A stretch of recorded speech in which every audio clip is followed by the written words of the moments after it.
Halo, selamat datang. Coba deh bayangin, Anda lagi ada di tengah-tengah festival Jepang yang super rame. Lampion di mana-mana, wangi takoyaki bikin lapar, terus ada suara drum taiko yang bikin semangat. Keren kan? Tapi, gimana kalau Anda perlu nanya sesuatu? Nah, di bahasan kali ini, kita bakal belajar frasa-frasa penting biar Anda bisa bertanya dengan pede dan sopan. Yuk, kita mulai. Nah, disinilah Anda, di tengah keramaian. Banyak banget yang bisa dilihat dan dilakuin. Mungkin Anda lagi nyari kedai makanan tertentu, atau pengen tahu jam berapa pertunjukan berikutnya mulai. Perasaan semangat campur aduk sama sedikit bingung ini wajar banget kok, apalagi kalau kita lagi di negara orang.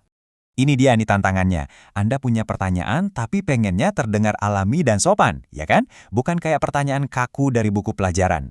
Gimana caranya menjembatani apa yang ada di kepala kita, biar bisa terucap dengan pas dan benar? Nah, itulah yang akan kita pecahkan bareng-bareng hari ini.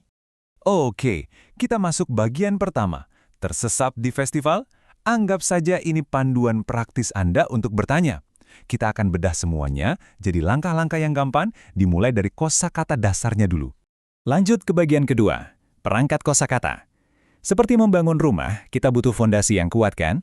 Nah, di sini fondasinya adalah kosakata. Yuk kita pelajari nama-nama dari hal-hal yang mungkin Anda cari di sana. Yuk kita mulai dengan dua kata yang paling umum. Di sebelah kiri ada utai. Ini tuh stand-stand makanan yang pasti banyak banget Anda lihat. Di sebelah kanan ada stage atau panggung, tempat semua pertunjukan digelar. Sekarang coba dengerin audionya dan ikutin ya. Bagus. Selanjutnya, dua jenis acara yang populer. Di kiri, speech contesto atau lomba pidato.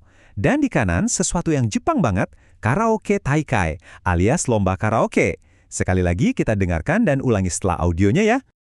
Sempurna. Oke, kata bendanya udah dapat. Terus gimana cara nanyain status acaranya? Nah, disinilah dua kata keterangan kecil, tapi penting banget ini berperan. Mo dan mada. Kalau Anda bisa menguasai dua kata ini, wah udah lancar banget deh. Pertama kita bahas mo. Anggap aja ini penanda kalau sesuatu itu udah kejadian. Gampang banget. Pokoknya kalau sudah terjadi, pakai mo. Kebalikannya, kita punya mada. Nah, kata ini sedikit lebih fleksibel, bisa berarti belum kalau kalimatnya negatif, atau masih kalau kalimatnya positif. Jadi intinya, ini buat semua yang sedang berlangsung atau bahkan belum dimulai sama sekali. Nah, di slide ini kita bisa lihat perbandingannya langsung enak banget buat dipelajari. Lihat contohnya. Speech wa mo hajimarimashita. Pidatonya sudah dimulai. Beres, bandingin sama, speech wa mada hajimatemasen, pidatonya belum dimulai. Perhatiin deh, mo itu pasangannya sama bentuk lampau positif, sementara mada sama bentuk negatif. Ini kuncinya. Sekarang, yuk kita dengerin gimana bunyinya dalam percakapan beneran. Audio ini contoh yang pas banget buat nanya status acara pakai mo. Dengerin baik-baik intonasinya ya. Butuh cara gampang buat ngingetnya. Ada triknya nih. Coba deh pikirin mau, itu kan kedengarannya kayak more dalam bahasa Inggris. Kalau more has happened, artinya udah selesai. Terus mada, bayangin aja Anda lagi mad atau marah sama sesuatu karena belum juga selesai. Trik-trik kecil kayak gini bisa bikin proses belajar jadi lebih cepat loh. Oke, nanyain status acara udah bisa. Sekarang, kita naikin level kesopanannya. Di Jepang, cara kita bertanya itu sama pentingnya dengan apa yang kita tanyakan. Bagian ini bakal nunjukin cara mengubah pertanyaan langsung jadi permintaan yang lebih alami dan penuh hormat. Ini dia poin pentingnya. Anda bisa aja nanya, utai wa doko desu ka? Di mana stand makanannya? Secara tata bahasa sih benar, tapi kedengarannya agak kaku dan langsung. Coba deh lihat versi yang lebih sopan.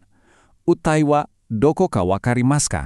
Bedanya tipis, tapi efeknya besar banget. Biar gampang, itu kayak bedanya nanya, di mana toilet? Sama, permisi, boleh tahu toiletnya di sebelah mana ya? Keduanya nanya hal yang sama, tapi yang kedua rasanya jauh lebih sopan kan? Nah, itulah nuansa yang kita kejar dengan frasa ka wakarimasu ka ini. Yuk, kita bedah jadi rumus yang gampang diikuti. 1. Mulai dengan topik plus kata tanya. Contohnya, stand makanan Kamboja di mana? 2. Tambahkan partikel ka. 3.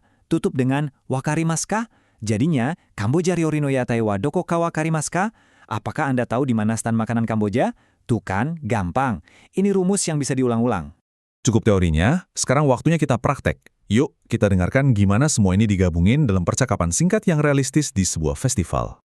Skenario pertama, Anda mau tahu soal lomba pidato.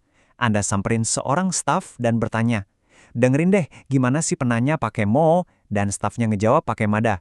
Dapat kan? Dia nanya apakah sudah mulai dan jawabannya belum. Skenario kedua, Anda lagi ngidam makanan Kamboja nih ceritanya. Anda perlu nanya di mana letak stannya.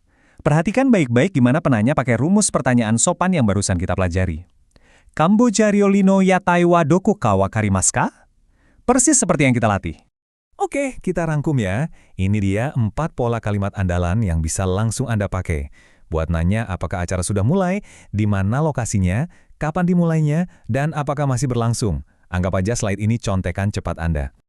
Sekarang giliran Anda. Cara paling ampuh buat belajar ya dengan latihan kan? Coba lihat program acara di slide ini.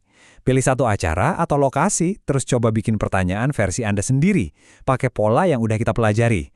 Boleh kok di-pause dulu videonya buat nyoba. Jadi, sekarang Anda bukan cuma penonton di festival. Anda adalah partisipan aktif.